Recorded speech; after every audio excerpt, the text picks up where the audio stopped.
பாஜகவை வந்து திமுகவோட கடுமையாக அவங்க எதிர்த்தா தான் நல்லது. அது வந்து அந்த கட்சிக்கு நல்லது. ஏன்னா இப்பயும் வந்து திமுக வந்து இல்லை அவங்க வந்து தேர்தலுக்கு பின்னாடி ஒன்று சேர்ந்துருவாங்க, சும்மா நாடகம் போட்டுட்டு இருக்காங்க, அவங்க 2 பேரும் வந்து தனித்தனியாக இருக்கிற மாதிரி நாடகம் போடுறாங்க அப்படின்லாம் வந்து பல குற்றச்சாட்டுக்களை சுமத்துறாங்க. கூட்டணி இல்லவே இல்லை, நிரந்தரமாக இல்லைன்னு எடப்பாடி எத்தனை தடவை சொன்னாலும் அதை மழுங்கடிக்கிற விதமாக இதை பேசிகிட்டு இருக்காங்க. பேசிக்கிட்டு இருக்கும்போது வந்து பாஜகவை வந்து என்ன பண்ண அட்டூழி அத்தனையும் எடுத்து அம்பலப்படுத்தி பாஜகவை வந்து ஒரு நேரடியாக ஒரு எதிரி கட்சியாக அவங்க வந்து கொண்டு போகிறது வந்து அந்த கட்சிக்கு நல்லது. அதை வந்து ஜெயக்குமார் தெளிவாக புரிஞ்சுக்கிட்டாருன்னு நினைக்கிறேன்.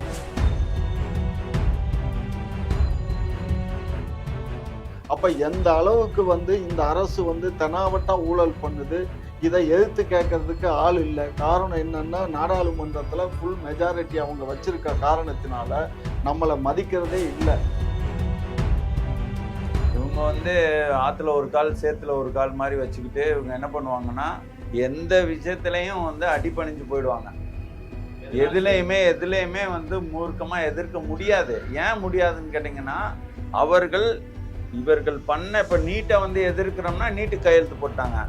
இன்னைக்கு போய் பாருங்கள், அங்கே மதுரையில் வந்து ஜல்லிக்கட்டை எதிர்த்தவங்க போய் அவங்க கலைஞர் இவர் வந்து ஏறுதல் உணவு மாதிரி வந்து இப்போ அவர் பேரை வச்சுக்கிட்டாங்க. இப்படி எதுலேயுமே வந்து சொல்லி அரசியல் செய்கிறதுக்கான எந்த இதுவுமே அவங்களுக்கு கிடையாது. அப்படி இருக்கும்போது ஏதோ ஒரு வகையில் ஆட்சி வந்துருச்சு, அந்த ஆட்சி தக்க வச்சு கொண்டு போகணும். அப்போ தான் வருமானம் வரும். அந்த வருமானத்தில் ஓட்டை விழாமல் இருக்கணும்னா இங்கே வந்து ஒருத்தன் ஓட்டை விழுகிறதுக்கு யாரால முடியுமோ, ஓட்டை விழ வைக்க யாரால முடியுமோ அந்த பாஜக கூட வந்து இவங்க ஒத்துழைச்சு போனோம். இவங்க எப்படி தெரியுமா, இவங்க வந்து காலத்துக்கும் சுயநலம், பிறவியிலிருந்து சுயநலம். ஆமாம், எனக்கு சுயநலம், எனக்கு வந்து சொத்து சேர்க்கணும், சொத்து மேலே சொத்து சேர்க்கணும், சொத்து மேலே சொத்து சேர்த்து இவர்கள்லாம் வந்துட்டு இந்த குடும்பத்தில் இந்த ஒருத்தர் கூட பேசியிருப்பாருங்க, ஐயா நான் இன்ப நிதியும் நான் முதல்வராக்கி பார்க்கணும்யா, அப்போ ஏன் ஆத்மா சாந்தி. இந்த மாதிரி ஒரு கேடுகட்ட அடிமைகள் இருக்கும் போது என்ன பண்றது சொல்றாரு. எங்க இஷ்டம் ஐயா, அதை பத்தி நீங்க கவலைப்படுங்க. எங்களுக்கு அது ஏற்புடையது, உங்களுக்கு ஏற்புலைன்னா நீங்க விட்டுடுங்க. நாங்க கட்சியில இருக்கோம், நாங்க கட்சிக்காரன் ஆதரிக்கிறோம். கட்சிக்காரன் ஆதரிக்கிறதுல என்ன சார் கஷ்டம் உங்களுக்கு?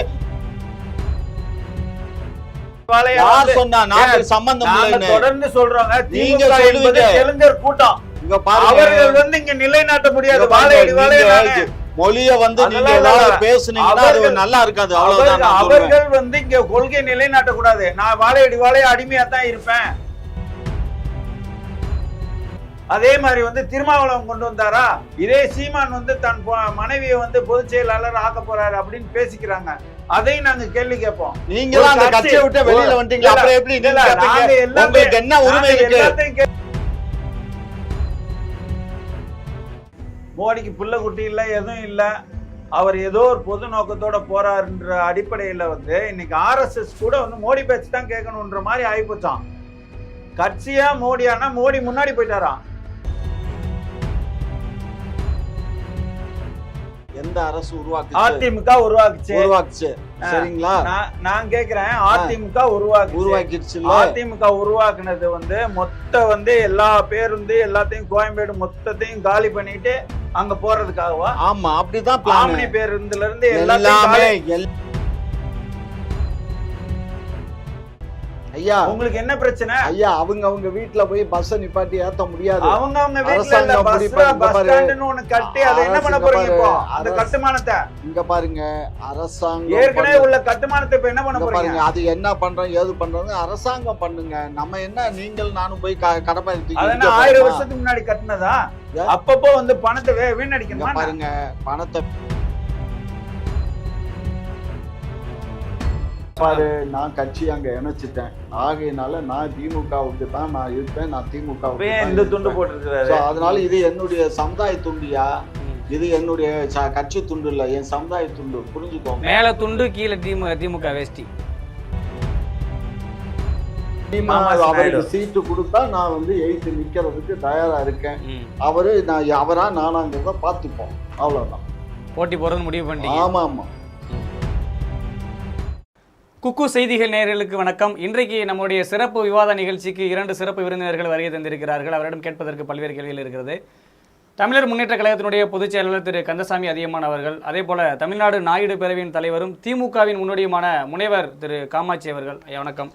வணக்கம். வணக்கம் வணக்கம். முதலாவதாக திரு கந்தசாமி அதியமான் அவரிடம் தொடங்கலான் இருக்கேன். முன்னாள் அமைச்சர் ஜெயக்குமார் அவர்கள் சமீபத்தில் பாஜக செய்த துரோகத்தை நான் அம்பலப்படுத்துவேன், கண்டிப்பாக நான் வெளிச்சத்துக்கு கொண்டு வருவேன் அப்படின்னு இருக்காரு. கூட்டணியில் இருக்கிற வரைக்கும் யாருமே எதுவுமே பாஜக பற்றி விமர்சனம் பண்ணதை நம்ம பார்க்கவே முடியல. இப்போ திடீர்னு வாயை திறந்து பேசுகிறாங்க. அதுக்கு என்ன சார் காரணமாக இருக்குன்னு நினைக்கிறீங்க? பாஜகவை திமுகவோட கடுமையாக அவங்க எதிர்த்தா தான் நல்லது. அது அந்த கட்சிக்கு நல்லது. ஏன்னா இப்பயும் திமுக இல்லை அவங்க தேர்தலுக்கு பின்னாடி ஒன்று சேர்ந்துருவாங்க, சும்மா நாடகம் போட்டுக்கிட்டு இருக்காங்க, அவங்க 2 பேரும் தனித்தனியாக இருக்கிற மாதிரி நாடகம் போடுறாங்க அப்படின்லாம் பல குற்றச்சாட்டுகளை சுமத்துறாங்க. கூட்டணி இல்லவே இல்லை, நிரந்தரமாக இல்லைன்னு எடப்பாடி எத்தனை தடவை சொன்னாலும் அதை மழுங்கடிக்கிற விதமாக இதை பேசிகிட்டு இருக்காங்க. பேசிக்கிட்டு இருக்கும்போது பாஜகவை என்ன பண்ண அட்டூழி அத்தனையும் எடுத்து அம்பலப்படுத்தி பாஜகவை ஒரு நேரடியாக ஒரு எதிரி கட்சியாக அவங்க கொண்டு போறது அந்த கட்சிக்கு நல்லது. அதை ஜெயக்குமார் தெளிவா புரிஞ்சுக்கிட்டாருன்னு நினைக்கிறேன். இல்ல அப்ப திமுக தானே அவங்க எதிர்க்கணும் தமிழ்நாட்டுல, பாஜக எதிர்க்கறனால என்ன லாபம்? 2 பேருமே 2 குத்து விடணும். அதுல அதிகமான குத்து திமுக விடணும், ஒரு குத்து 2 குத்து இதுக்கு விட்டா ஒரு குத்து இதுக்கு விடணும். அப்பதான் நல்லது. ஏன்னு கேட்டீங்கன்னா திமுகன்றது ஒரு ஆளுங்கட்சி. அந்த ஆளுங்கட்சியை முழுக்க அதை அம்பலப்படுத்தி அதோட செயல்பாடுகள்லாம் குறை சொல்றதுக்கு அரசியல் நடத்துறதுக்கு பல வேலைகள் இருக்கு. அது மாதிரி நடுவண் அரசு இந்த தமிழ்நாட்டுக்கு பல துரோகங்களை செய்து அந்த வகையிலையும் அவர்கள் கட்சிக்கு செய்த துரோகத்தையும் சேர்த்து இவங்க அம்பலப்படுத்துறதுல தப்பே இல்லை. இல்ல இடையில திமுகவினரும் இன்னைக்கு பாஜக கூட ஒரு அண்டர் கிரவுண்ட் டீலிங்ல இருக்கிறாங்க, பேச்சுவார்த்தை நடத்திட்டு இருக்காங்க. கூட்டணி சேர்ந்தாலும் ஆச்சரியப்படுறதுக்கு இல்லை, கடந்த காலத்தை போல அப்படின்னு சொல்றாங்க. ஒருவேளை முதலமைச்சர் சமாதான பேச்சுவார்த்தையில் ஈடுபட்டு இருக்காரா? இது ஏற்கனவே நடந்துருச்சு. எனக்கு எப்போ வெள்ளப்பலூன் விட்டாங்களோ அன்னைக்கே முடிஞ்சு போச்சு. சும்மா வெளியில இந்த திமுக கட்சிக்காரங்க திமுக விட ஒரு படி 10 மடங்கு 10,000 அடி தாண்டி போய் இவர் வெல்லும் ஜனநாயகம் கூட்டணி அங்க மாநாடு நடத்தி திருமாவளவன் பாஜகவை மூர்க்கத்தனமா எதிர்க்கிற மாதிரி பேசுவார் அவரு. ஆனால் இவர்கள் அப்படி கிடையாது. இவங்க ஆத்துல ஒரு கால் சேத்துல ஒரு கால் மாதிரி வச்சுக்கிட்டு இவங்க என்ன பண்ணுவாங்கன்னா எந்த விஷயத்திலையும் அடிபணிஞ்சு போயிடுவாங்க. எதுலையுமே மூர்க்கமா எதிர்க்க முடியாது. ஏன் முடியாதுன்னு கேட்டீங்கன்னா இவர்கள் பண்ண இப்ப நீட்டை எதிர்க்கிறோம்னா நீட்டு கையெழுத்து போட்டாங்க. இன்னைக்கு போய் பாருங்க, அங்க மதுரையில ஜல்லிக்கட்டை எதிர்த்தவங்க போய் அவங்க கலைஞர் இவர் ஏறுதல் உணவு மாதிரி அவர் பேரை வச்சுக்கிட்டாங்க. இப்படி எதுலையுமே சொல்லி அரசியல் செய்யறதுக்கான எந்த இதுமே அவங்களுக்கு கிடையாது. அப்படி இருக்கும்போது ஏதோ ஒரு வகையில ஆட்சி வந்துருச்சு, அந்த ஆட்சி தக்க வச்சு கொண்டு போகணும், அப்பதான் வருமானம் வரும். அந்த வருமானத்துல ஓட்ட விழாம இருக்கணும்னா இங்க ஒருத்தன் ஓட்ட விழுகிறதுக்கு யாரால முடியுமோ, ஓட்ட விழ வைக்க யாரால முடியுமோ அந்த பாஜக கூட இவங்க ஒத்துழைச்சு போனோம். சுயநலம். சரிங்களா? அதான் நான் பாக்குறேன். இல்ல இதுக்கு ஐயா காமாட்சி ஐயா தான் சொல்லணும். அதாவது பாஜக கூட ஆத்துல ஒரு கால் சேத்துல ஒரு கால் வச்சுட்டு இருப்பீங்க, எப்படினாலும் வேஷம் போட தயாரா இருக்குது நீங்க திமுக அப்படின்னு ஒரு குற்றச்சாட்டை வச்சிருக்கிறாரு. பாஜக கூட போறதுக்கு பேச்சுவார்த்தை நடத்திட்டீங்களாமே? அவர் சொல்றத நான் முழுமையா நாங்க மறுக்கிறோம். ஏன்னா பாரதிய ஜனதா கட்சி அவங்க எங்களுடைய ஆட்சி காலத்துல 3 ஆண்டு காலத்துல எங்களுக்கு செய்த தீமைகள், தற்போது கூட நமது வெள்ளப்பெருக்கு எடுத்து இன்றைக்கு 7 மாவட்டங்கள் அழிநிலைக்கு சென்ற போது கூட அதற்கு இதுவரை 10 பைசாவை அவர்கள் நமக்கு தரவில்லை. சரியா? அப்படிப்பட்ட ஒரு துரோகம் கட்சி தான் இந்த பாரதிய ஜனதா கட்சி. அந்த துரோகத்தின் விளைவு அவர்கள் நாசமாக போகிறார்கள் என்பதுதான் உறுதி. சாபம்தான். ஏனென்று சொன்னால் பாரதிய ஜனதா கட்சி ஏதோ அவர்கள் அப்பார் வீட்டு சொத்து போல, அவர்கள் முன்னோர்களுடைய சொத்து போல அவர்கள் நமக்கு தர வேண்டிய நம்மளுடைய முறைப்படி நாம் கட்டியிருக்கும் வரி, இந்தியாவிலேயே 2வது இடம் வரி செலுத்துவதில் தமிழகம், முதல் மகாராஷ்டிரா, 2வது தமிழ்நாடு. அப்படி நாம் கட்டிய வரியில் நமக்கு தர வேண்டிய பங்கை கொடுப்பதில்லை.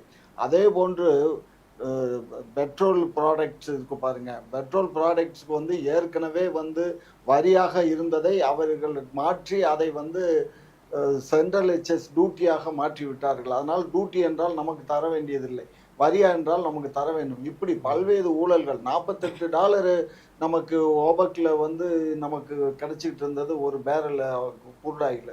அப்படி இருந்த காலத்திலேயே $38 தான் 1 லிட்டர் பெட்ரோல் மன்மோகன் சிங் ஆட்சி காலத்தில் இருந்தது.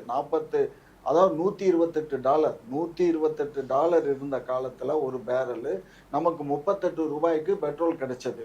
ஆனால் இன்னைக்கு $48 ஒரு பேரல் கிடைக்குது. 128 எங்க, 48 எங்க? $48 கிடைக்கக்கூடிய இந்த பெட்ரோலிய ப்ராடக்ட் அந்த வந்து இன்னைக்கு நமக்கு $102 வந்து பெட்ரோல் விற்கிறாங்க. அப்ப எந்த அளவுக்கு இவங்க வரியை போட்டு இன்றைக்கு என்ன பண்ணியிருக்காங்க? 25 லட்சம் கோடி வராக்கடன் வஜா பண்றாங்க. 25 லட்சம். ஆனா நமக்கு கேவலம் ஒரு 32 லட்சம் ரூபாய், 32,000 தான் கேட்டிருக்கோம் அந்த வெள்ள நிவாரண நிதிக்கு. அதை கொடுக்க மாட்டேங்கிறான்.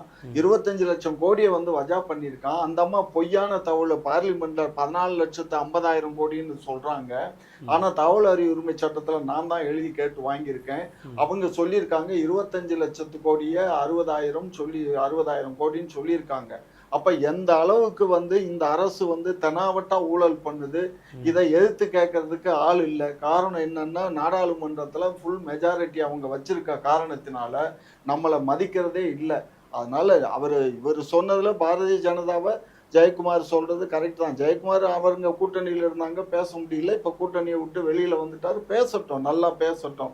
அவங்களுக்கு தான், கூட்டணியில இருந்தவங்களுக்கு தான் ஊழல் என்னென்ன மாதிரி எல்லாம் அந்த கட்சி செஞ்சுச்சுங்கிறது அவருக்கு நல்லா தெரியும். அந்த ஊழலை பத்தி சொல்லட்டும். ஏற்கனவே 7.5 லட்சம் கோடி வந்து ஊழல் பண்ணது இந்த ரோடு போட்டதுல, மெடிக்கல் இதுல வந்து இல்லாத ஒருத்தவங்க பேர்ல எல்லாம், செத்து போனவங்க பேர்ல எல்லாம் இன்சூரன்ஸ் கிளைமை எடுத்தது மொத்தம் 7.5 லட்சம் கோடி. அதை வந்து ஊழல்னு சொல்லியே ஆடிட்டர் ரிப்போர்ட் கொடுத்தது. அந்த ஆடிட்டர்ல பூரா தூக்கி எரிஞ்சாச்சு, வெளியில போட்டுட்டு இப்ப புதுசா ஆளுகளை போட்டிருக்கான். இல்ல பாஜகவுடைய ஊழலை பட்டியலிடும் போது எதுக்கு கொஞ்சம் பார்த்து சொல்லுங்க. ஏன்னா அடுத்த மாசமே வந்துட்டு திருப்பி பாஜக போன்ற ஒரு எங்களுடைய தோழமை கட்சி இல்லைன்னு சொல்ற நிலைமை வந்துரும் போல சார் சொல்றது பாரு. நீ அதெல்லாம் கவலைப்படாத, உள்ளதை உள்ளபடி சொல்றேன். இன்னொன்னு 3 நாளைக்கு முன்னாடி 3000 கோடி சம்பளத்துக்கு, மாசம் 3000 கோடி சம்பளத்துக்கு 300 பேரை அப்பாயின்மெண்ட் பண்ணியிருக்காங்க. 4.5 லட்சம் 5 லட்சம் கோடிக்கு கவர்மெண்ட்டுக்கு ஆலோசனை சொல்றதுக்காக நியமிச்சிருக்காங்க. தெரியுமா உங்களுக்கு? இது புது ரிசல்ட் வந்திருக்கு. சரிங்களா? 3000 கோடி மாசம் சம்பளம் கொடுக்கணுமா? 3000 கோடி இல்லை, 300 கோடி. பட் அது வந்து 4 கோடி 4.5 லட்சம் 4 லட்சம் ரூபாய் சம்பளத்துக்கு நியமிச்சிருக்காங்க. அப்ப இதெல்லாம் வந்து எப்படி நேரடியா நம்ம யூபிஎஸ்சில போடலாம், இல்ல சர்வீஸ் கமிஷன்ல இருந்து அவ எடுத்து தான் ஆளுகளை அப்பாயின்மெண்ட் பண்ணணும். நேரடியா பண்றது வந்து இந்த மோடி அரசு தான் பண்ணுது. இல்ல பாஜக அரசை விமர்சிக்கும் போது ஊழல் பட்டியல வரிசைப்படுத்தி இன்னைக்கு வந்து காமாட்சியா சொல்றாரு. திமுக மேலே ஒரு சம ஊழல் குற்றச்சாட்டு இருக்காரு. ஒரு அமைச்சர் உள்ள இருக்காரு, இன்னொரு அமைச்சர் போக போறாரு, இன்னொருத்தர் போக போறாருன்னு விமர்சனங்கள் வருது. உங்க மேல உள்ள குற்றச்சாட்டுக்கு நீங்க இன்னும் கரையை தொடக்கலையே மக்கள் கேட்டீங்க, அதுக்குள்ள போயிட்டீங்க பாஜக. பாரு, நான் சொல்றதுல வந்து நீங்க சொல்லிட்டீங்க. இப்ப எங்க அமைச்சர்கள் ஊழல் பண்ணியிருந்தா உள்ள இல்ல, அவன் எதுல வேணாலும் கூட பண்ணட்டும், அதுல எங்களுக்கு ஒன்றும் வக்காலத்து இல்ல. ஊழல் பண்ணியிருக்காரு. நீதிமன்றம் அவருக்கு வந்து அவருடைய அமைச்சர் பதவியை புடுங்கிருச்சு. மறுபடியும் அவர் என்றைக்கு நீதிமன்றத்துல, உச்ச நீதிமன்றத்துல அவர் வேணா நிரபராதன்னு நிரூபிச்சுட்டு வரட்டும், அன்னைக்கு பார்ப்போம். இன்னைக்கு அவர் குற்றவாளினா குற்றவாளி தான், நாங்க ஏத்துக்கிறோம். எங்க இதுல குற்றம் செஞ்சு குற்றவாளி இல்ல, குற்றம் செஞ்சு கொடுத்ததுல எல்லாருக்கும் பங்கு இருக்கும்ல. அப்ப தலைவருக்கு பங்காவது கத்திரிக்காவது. நீ என்ன நடந்துச்சு? 1,72,000 தான். அது வந்து அவர் என்ன சொல்றாரு, நான் வருமான வரி கட்டிட்டேங்கிறாரு. வருமான வரி கட்டினது லேட்டா கட்டிட்டாங்க, லேட் பீன்னு சொல்லி அதை ஒரு அமௌண்ட்டை வாங்கிட்டு அவன் இன்கம் டேக்ஸ்காரன் ஒத்துக்கிட்டான். ஆனா அது குற்றம் சொல்லி இதை வந்து யார் எடுத்திருக்கா? இடி எடுத்து அது மாதிரிலாம் அந்த வழக்கு வந்திருக்கு. சரியா? அதனால அது வழக்கு விஷயத்துக்கு அதாவது இவர் அதாவது ஐயா சொல்றதை பார்த்து அவங்களுக்கு சாதகமான விஷயத்தை செஞ்சா மட்டும் நாங்க மத்திய அரசு வாங்கன்னு வெள்ளை பலூன் விடுவோம், வெள்ளை கொடை பிடிப்போம். மற்ற நேரத்தில் மட்டும் நாங்க கோ பேக் மோடின்னு சொல்லுவோம், கருப்பு கொடை கருப்பு பலூன் விடுவோம் அப்படின்றாங்க. இது எந்த விதத்துல? அவர்கள் இந்தியாவை வந்து கையில வச்சுக்கிட்டு அவன் சாதகமா ஒரு இந்தியாவை மாத்தணும்னு நினைக்கிறான். இப்போ நான் சொல்றது எப்பயுமே சொல்றது தான். இப்போ எனக்கு வந்து ஒரு கரும்பு சாறு குடிக்கிறது பிடிக்கும், இன்னொருத்தருக்கு வந்து தேநீர் குடிக்கிறது பிடிக்கும்னு வச்சுங்க. 2 பேரும் போனோன்னா வந்துட்டு எனக்கு கரும்சாறு கேட்குறேன், இன்னொருத்தர் தேநீர் கேட்குறாரு. நான் அது போல் வந்து அவங்கவுங்களுக்கு பிடிச்சதை இவங்களுக்கு ஊழல் பண்ணி பணம் சம்பாதிக்கணும். யார்? திமுகவுக்கு. அவங்களுக்கு வந்துட்டு என்ன தெரியுமா, இந்த இந்தியாவை ஒரு இந்து நாடாகவும் ஒற்றை இந்தியா ஒற்றை கொடி ஒரே தேசம்ன்ற மாதிரி வந்து அவங்க கொண்டு வரணும். அவர்களோட நோக்கம் அது. அந்த நோக்கத்தை அடையிறதுக்கு அவர்கள் எந்த வழியிலனாலும் யாரு கூடனாலும் தோல்ல கை போட்டுக்கிடுவாங்க. அது திமுகவை நேரத்துக்கு திட்டிட்டு இன்னைக்கு கூட ஒன்று சேர்ந்துப்பாங்க. இவங்க எப்படி தெரியுமா, இவங்க வந்து காலத்துக்கும் சுயநலம், பிறவியிலிருந்து சுயநலம். திமுக. ஆமா, எனக்கு சுயநலம், எனக்கு வந்து சொத்து சேர்க்கணும், சொத்து மேல சொத்து சேர்க்கணும், சொத்து மேல சொத்து சேர்த்து இவர்கள்லாம் வந்துட்டு இந்த குடும்பத்துல அந்த ஒருத்தர் கூட பேசியிருப்பாருங்க, ஐயா நான் இன்ப நிதியும் நான் முதல்வராக்கி பார்க்கணும்யா, அப்பதான் என் ஆத்மா சாந்தி, ஆத்மா சாந்தி. இந்த மாதிரி ஒரு கேடுகட்ட அடிமைகள் இருக்க போது என்ன பண்றது? இல்ல ஐயாவும் அந்த 10-11 கொடுக்குறாரு அப்படின்றீங்களா? அப்ப யாரா இருந்தாலும் சரி, அதாவது ஒரு கட்சினா ஒரு ஜனநாயகம் இருக்கணும். ஒரே குடும்பத்தை சேர்ந்தவன் வாழையடி வாழையா வர்றதும் இவங்கெல்லாம் பூஜா தூக்குறதுன்னா ஒரு கட்சியா?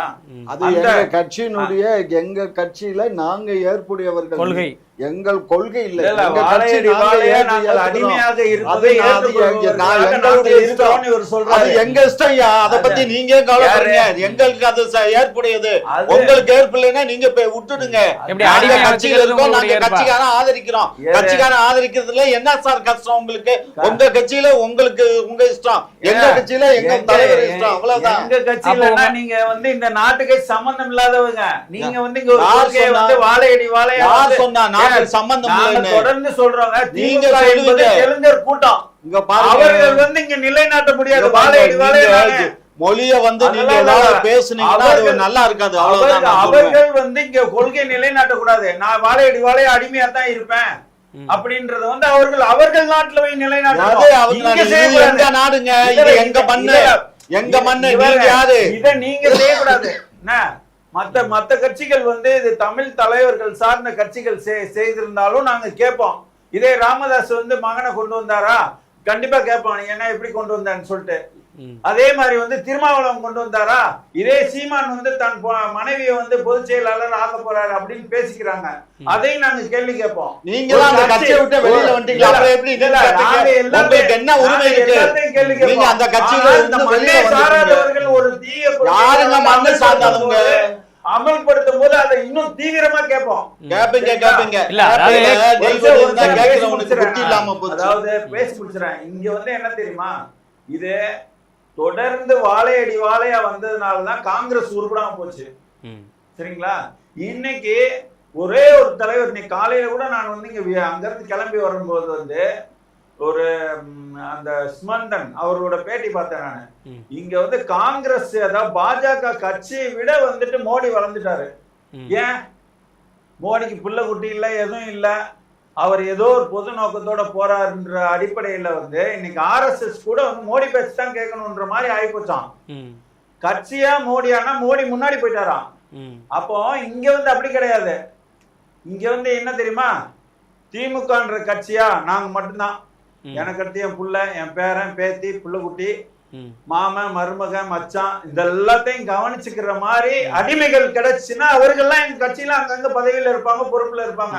இப்படி ஒரு மானங்கட்ட கட்சி இந்த நாட்டுல இருந்தா எங்கயாவது இருக்குமா? இல்ல ஐயா சொல்ற, நாங்க ஏத்துக்கிட்டோம், எங்களுடைய கட்சி நாங்க அடிமை அடக்கத்தோட பேசணும். நான் கேக்குறேன், இந்த மாதிரி வந்து குடும்பமே ஆக்கிரமிப்பு பண்ணி வச்சு, குடும்பமே கொள்ளையடிச்சு சொத்துக்களை சேர்த்துக்கிட்டு, இன்னைக்கு கூட அவங்க கோயம்பேடு இவ்வளவு தூரம் அவசரமா கொண்டு போய் வந்து துரத்தி விட்டு அங்க கொண்டு போய் போடுறது காரணம் வந்து இது தனியாருக்கு விற்கிறது தான் அப்படின்னு சொல்லி இவரு அன்புமணியே பேசி இருக்கிறாரு. இருங்க ஐயா, இவர்களுக்கு மக்கள் நலனை பத்தி துளிய மக்கள் இருங்க ஒரு நிமிஷம். இப்ப சொன்னீங்களே கோயம்பேடு, யாரு காலத்துல யாரு இதுக்கு வந்து அடிக்கல் நாட்டி அங்க பஸ் ஸ்டாண்டை யாரு உருவாக்குனது?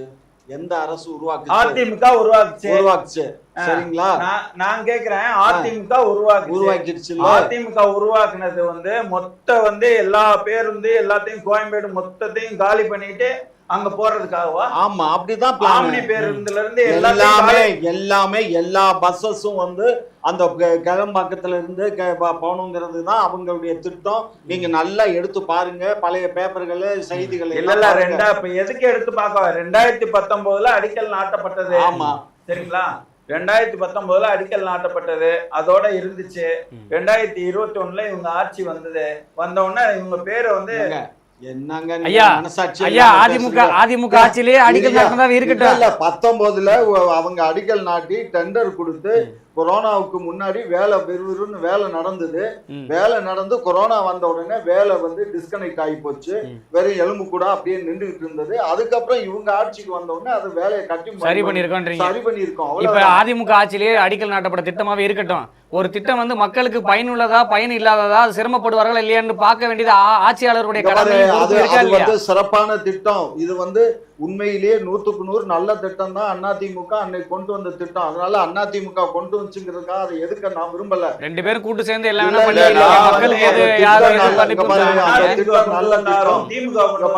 இது வந்து சரியான திட்டமே கிடையாது. சரியான திட்டம் இல்லைன்னு உங்க பார்வைக்கு தெரியலாம். இது இன்னைக்கு அப்படி இருக்கலாம் கண்ணு, நாளைக்கு காலப்போக்கில் ஜனங்கள் நிறைய பெருத்துட்டாங்க. இப்பயே வந்து ஏறக்குறைய 1.5 கோடி மக்கள் இந்த சென்னையில இருக்காங்க. வெளி மாநிலத்துல இருந்து வந்தவன் 60 லட்சம் பேர் இருக்கான். ஏறக்குறைய 2 கோடி மக்கள் இந்த சென்னையில வாழ்ந்துட்டு இருக்கோம். இன்னைக்கு இருக்க ஸ்டேஜ் இதுல 10 வருஷம் கழிச்சு மக்கள் பெருக போறதுக்கு இப்பவே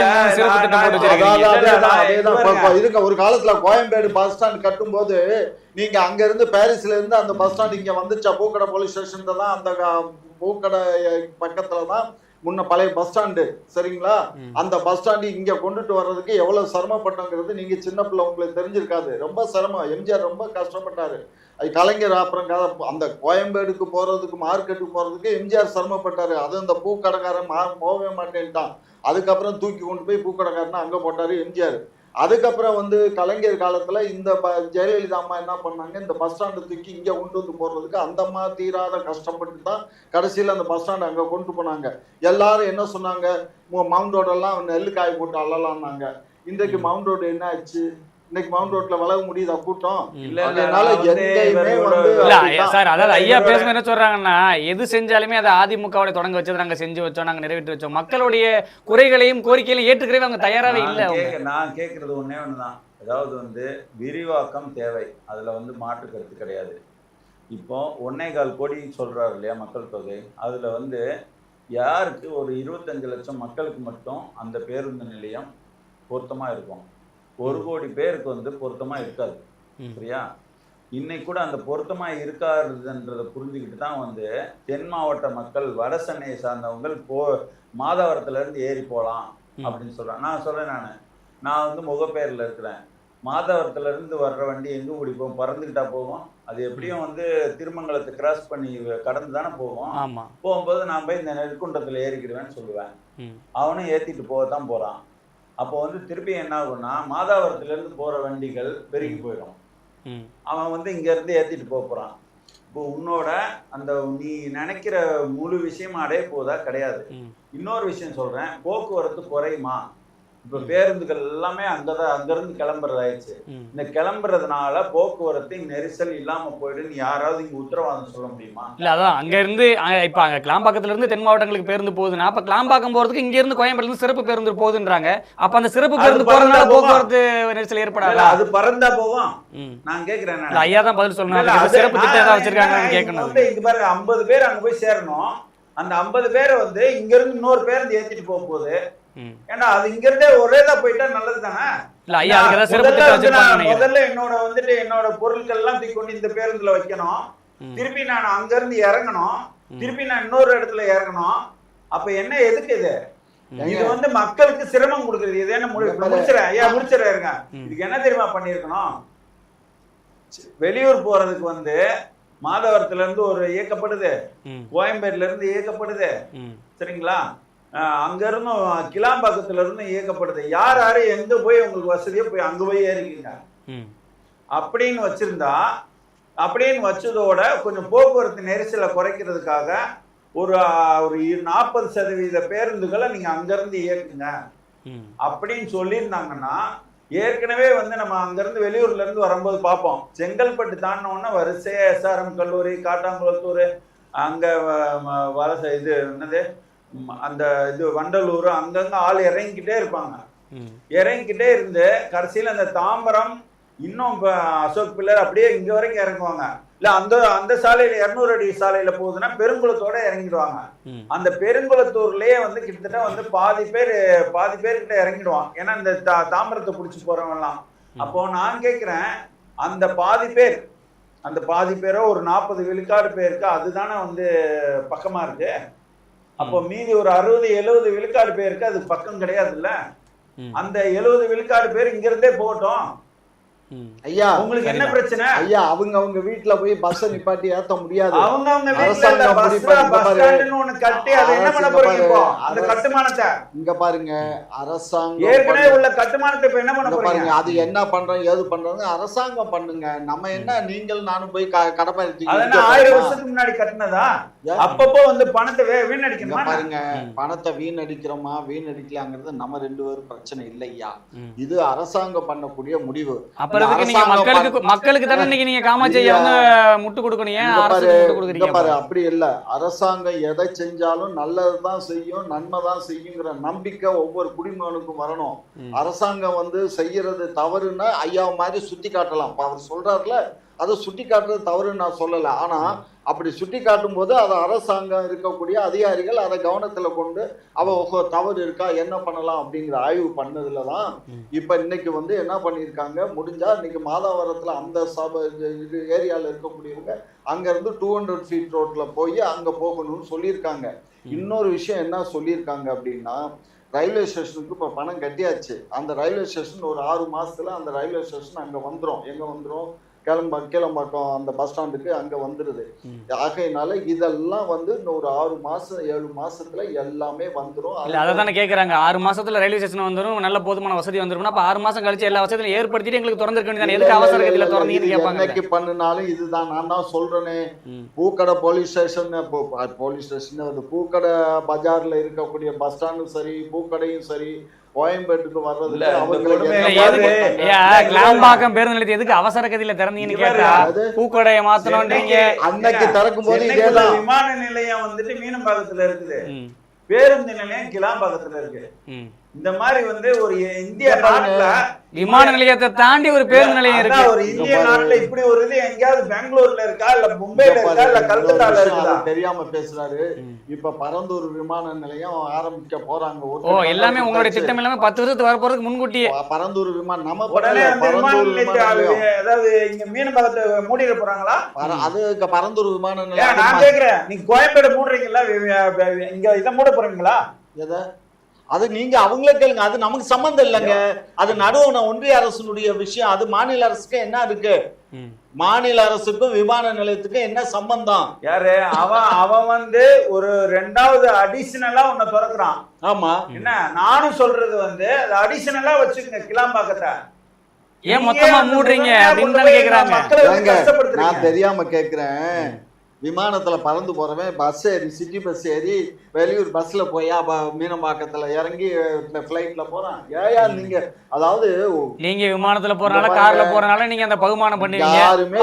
பாமர மக்கள் தானே பஸ்ல போறாங்க, அவங்க எப்படி போனா உங்களுக்கு என்ன? விமானத்துல பறந்து போறவங்க யாரும் பஸ்ல ஏறி போறோம். ஒரு காலத்துல பஸ் விட்டாங்க, விமான நிலையத்துக்கு பஸ் போகும், ஒரு குறிப்பிட்ட இடத்துல இருந்து கிளம்பி குறிப்பிட்ட நேரத்துக்கு போகும். இப்ப அதெல்லாம் ஸ்டாப் பண்ணிட்டாங்க, யாரும் ஏறல வெட்டியா போகுதுன்னு சொல்லி. சரியா? அதனால வளர்ச்சிங்கிறது வந்து வர வர எல்லாமே மாறும் கண்ணு. அதை கொஞ்சம் ஏத்துக்கிறனும், கொஞ்சம் பக்குவப்படணுமே தவிர அதை முழுமையா கண்மூடித்தனமா எதுக்கக்கூடாது. 2வது இப்ப எல்லாத்துக்கும் என்னன்னா, ஏற்கனவே இருக்கக்கூடிய கோயம்பேடு பஸ் ஸ்டாண்டை வந்து ஒரு கம்பெனிக்கு, மல்டிநேஷனல் கம்பெனிக்கு நாங்க கொடுக்க போறதாக இவங்க நினைச்சிட்டு இருக்காங்க. நாங்க கொடுக்கல. மல்டிநேஷனல் கம்பெனியை கொண்டுட்டு வந்ததே திரு எடப்பாடி அவர்கள் தான். அந்த கம்பெனியை இங்க கொண்டுட்டு வந்தாங்க. அந்த திட்டத்தை நீங்க இப்ப செயல்படுத்த போறீங்க. ஆமையா, அவங்க காலத்துல கமிஷன் எப்படி 2 பேரும் பிரிச்சு வாங்கிப்பாங்களா, இல்ல ஒருத்தர் மட்டும் தான் சேருமா? நீ சும்மா இங்க இருந்து வீடு போய் சேர மாட்டேன்னு நினைக்கிறேன். மிரட்டுவீங்களா? ஏன் மிரட்ட மாட்டீங்க? திமுக பத்தி பேசினா குண்டாஸ்ல போடுவீங்க, மிரட்டுவீங்க, கைது பண்ணுவீங்க. இல்லாத ஒரு சமாச்சாரத்தை பேசுனீங்கன்னா கமிஷன் உங்களுக்கு எதுவும் கமிஷன் இருக்கான்னு கேக்குறேன். எங்களுக்கு தெரியாதுப்பா, எங்களுக்கு கமிஷனும் தெரியாது, தரவு வேலையும் தெரியாது. நீங்க அதை வேணா பண்ணுங்க, விடுங்க. இல்ல, அதுக்கு கூடிய விரைவில் மக்கள் பதில் சொல்லுவாங்க. இப்ப இன்னொரு கேள்வி, சண்டிகர்ல வந்து பார்த்தோம்னா லோக்கல் பாடி எலெக்ஷன்ல பாஜக வந்து அங்க வந்து ஓட்டு போடுற மிஷின்ல வந்துட்டு ஏதோ குளறுபடி பண்ணிட்டாங்க, ஜெயிக்காமலே வந்துட்டு ஜெயிச்சதா வந்துட்டு அறிவிச்சிட்டாங்க. அங்க வந்து மிகப்பெரிய மோதல் ஏற்பட்டிருக்கு. உங்களுக்கு கேள்விப்பட்டீங்களா? தேர்தல் கமிஷன் வந்து யார் கண்ட்ரோல்ல இருக்கு? ஒன்றிய அரசு கண்ட்ரோல்ல இருக்கு. ஒன்றிய அரசு அவங்க தான். இப்போ நேற்றுக்கு வந்து பார்த்தீங்கன்னா டிவிலேயே காட்டினா, அவர் உட்காந்துருக்காரு, அந்த ஆளு டக்குன்னு கையை பிடிச்சி இழுத்து விட்டுட்டு இவன் போய் அந்த சேர்ல உட்காருவான். அதனால பாரதிய ஜனதா கட்சி இன்றைக்கு வந்து அது பெரிய ரவுடிசம். அதாவது ஒரு காலத்துல சொல்லுவான் காங்கிரஸ்காரன் ரவுடிசம் பண்றான், திமுக காரன் ரவுடிசம் பண்றான்னா, இதெல்லாம் ரவுடிசம் இல்ல. அவன் பண்ணான் பாரு நேத்து, பயங்கரமா பண்ணான். கொஞ்சம் பார்த்து பேசுங்க, அடுத்த மாசம் கூட்ட நீட்டி நம்ம அதெல்லாம் எங்களுக்கு நாங்க இங்க பாரு, நாங்க வந்து 100க்கு இல்ல 1000க்கு 1% கூட அவங்களோட நாங்க கூட்டணி இல்ல, நாங்க அவங்களோட பயணிக்க மாட்டோம். இது உறுதி உறுதி உறுதி. ஆனா வெள்ள கூட பிடிப்பீங்க. ரெண்டாவது நீங்க திருப்பி வந்து மோடி தான் வருவார் தெரிஞ்சு போச்சு. அதனால வந்து சமாதானத்தை இறங்கிட்டாங்க. இங்க பாரு, அவர் எதையாவது சொல்லுவாரு, அவருக்கு என்ன வேலை. இன்னொரு விஷயம் கூட, நீங்க ஏதாவது பேச்சுவாக்குல ஒண்ணு பேசுனீங்க. திரு சீமான் அவர்கள் வந்து என்ன சொல்லியிருக்காரு தெரியுமா? எங்களுக்கு வந்து திராவிட முன்னேற்ற கழகத்தை வந்து நாங்க வந்து எங்க பங்காளியை நாங்க இன்னைக்கு அடிச்சுப்போம், நாளைக்கு சேர்ந்துக்குவோம். ஆனா வந்து நேஷனல் பார்ட்டிஸ், அதாவது பாஜக வரவிட மாட்டோம் வரவிட மாட்டோம் அப்படி சொன்னதே ஒரு தப்பு. அது முதல்ல எதிரி இதுதான், திமுக தான். அதெல்லாம் அது அவர்கிட்ட போய் கேளுமையா. நீங்க என்னிட்ட பேசுறது தவறு கண்ணு. நீங்க சரி சரி சரி, அவர் பேசுனதை நான் சொல்றேன். ஸோ ஆகையினால அவருடைய நிலைப்பாடு, அது உங்க கட்சியினுடைய நிலைப்பாடா நான் வந்து மாற்ற முடியுமா? மாற்ற முடியாதுல்ல. உங்க கட்சி என்ன நினைக்குதோ அதுலதான் நீங்க நினைப்பீங்க. அவருடைய கட்சியில அவர் நிலைப்பாடா இருக்கிறாரு. நீங்க தான் இன்னைக்கு திமுக முழுக்க ஒரு கொடை பிடிச்சிட்டு போய் பின்னாலே நிக்கிறீங்க. எது பண்ணாலும் குறை பாரு, நான் கட்சி அங்க இணைச்சிட்டேன். ஆகையினால நான் திமுகவுக்கு தான் நான் இருப்பேன். நான் திமுக இந்த துண்டு போட்டிருக்கிறாரு. அதனால இது என்னுடைய சமுதாய துண்டியா, இது என்னுடைய கட்சி துண்டு இல்ல, என் சமுதாய துண்டு. புரிஞ்சுக்கோங்க. மேல துண்டு, கீழே திமுக வேஷ்டி. அது இங்க பாரு கண்ணு, என்னுடைய இஷ்டம் கண்ணு. அதை யார் என்னுடைய சுய கௌரவத்தையும் சுய சிந்தனையும் நீ சிந்திக்க வைக்கிறதுக்கு நீ யாரு? நான் சிந்திச்சு முடிவு எடுப்பேன். நீங்க சிந்திச்சு முடிவு எடுத்து என்ன அதுக்கு உள்ள கொண்டு வந்து துணிக்க வேண்டாம். புரியுதா? வரக்கூடிய எலெக்ஷன்ல ஐயாவுக்கு ஒரு சீட் ரெடி ஆயிடுச்சு. அப்போ எனக்கு நான் தேர்தலில் நிற்கக்கூடிய ஆளு இல்லை. நான் ஏற்கனவே உங்க ஊடகத்திலையும் பல ஊடகங்களையும் சொல்லிட்டேன். திரு சீமான் அவர்கள் எங்க நிற்கிறார்களோ அவர்களை எதிர்த்து நிற்பதற்கு நான் தயார்னு சொல்லி. இல்ல, அவரை எதிர்த்து நிக்கிற அளவுக்கு உங்ககிட்ட வாக்காளர் இருக்கிறாங்களா? உங்களுக்கு அந்த அளவுக்கு துணிச்சல் இருக்கா? அதை பாரு, பொறுத்திருந்து பாருங்க. எங்க அவர் நிக்கிறாரோ, எனக்கு எங்களுடைய கட்சியில திமுக நாயுடு பேரவையில இருந்து இல்லங்க, நான் தான் திமுக இணைஞ்சிட்டேன்னு சொல்றேன். அப்புறம் என்ன பேசுறீங்க? திமுக அவருக்கு சீட்டு கொடுத்தா நான் வந்து எதிர்த்து நிக்கிறதுக்கு தயாரா இருக்கேன். அவரா நானாங்கிறத பார்த்துப்போம். அவ்வளவுதான். போட்டி போறது முடிவு பண்ணிட்டீங்க? ஆமா ஆமா. சரிங்க, வரக்கூடிய தேர்தலில் உங்களுடைய கூட்டணியை பற்றியும் மக்களுடைய எண்ணிக்கையை பற்றியும் மக்கள் என்ன முடிவு எடுக்க போறாங்கன்றது எல்லாரும் இன்னைக்கு நேயர்களும் இன்னைக்கு அதை பொறுத்து வந்து பார்க்க தான் போறாங்க. மற்றொரு நேர்காணலை சந்திப்போம். நன்றி, வணக்கம்.